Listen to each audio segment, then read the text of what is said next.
Hey, Andrew here for MyNextTablet.com. I'm at the press conference from Huawei during IFA 2016 in Berlin right now, and they just introduced the new Huawei MediaPad M3. That's the new version. The previous version was the MediaPad M2 8.0 that was introduced exactly a year ago.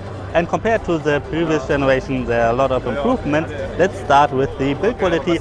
With the previous version, we had a bezel made out of plastic, the back was aluminum, and now everything is made out of metal. It feels very nice, very high-end, like the smartphones from Huawei, like the Mate series.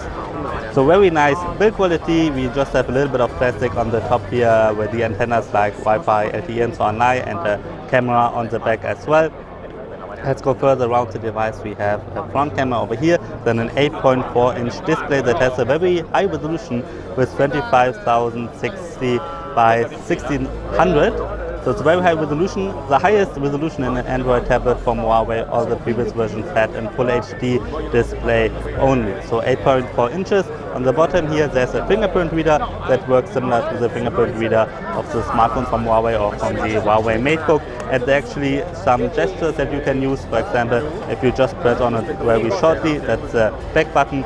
If you press on it longer, that replaces the home button. And if you swipe on it, that replaces this multitasking button here. So there are a couple of gestures you can use with the fingerprint reader in addition to just unlocking your screen. On the bottom here we have a speaker and it's probably a SIM card slot, also a micro SD card slot. There's an LTE version that will be available. Then there's a speaker over here. That's probably a USB Type-C port. It's very likely. I hope Huawei is not using a micro USB port anymore.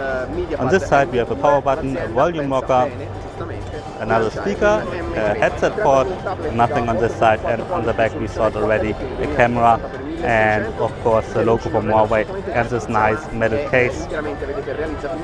Inside is a Kirin 950 octa-core processor. It's a very fast CPU. It's the same that is inside the Huawei Mate 9, so it's Huawei Mate 8 actually. So it's a very nice fast CPU. 4 GB of RAM are inside as well. That's quite a lot, and you can get 32 or 64 GB of internal storage. The cheapest version comes with 4 GB of RAM, 32 GB storage, and is available starting at €349 and probably similar in US dollars. On here runs Android 6.0 Marshmallow, so let's quickly confirm that. No, not over there. Over here there's Android 6.0 Marshmallow. That's good. But we are not that sure if it will ever get an update to Android 7.0 Nougat, because in the past Huawei didn't update their tablets that much. So maybe Marshmallow will be the final version for this tablet. On top of it is the Emotion UI, and then we know it already from the smartphones and tablets. Nothing has changed so far. You can customize it quite a bit, and a lot of apps are pre-installed that you can use if you like. Alright, this is a quick hands-on with the Huawei MediaPad M3, a very nice tablet, quite a high-end tablet, and definitely an interesting competitor to the iPad mini and the Galaxy Tab S2 8.0. I'm NJ from MyNextTablet.com. Thanks for watching.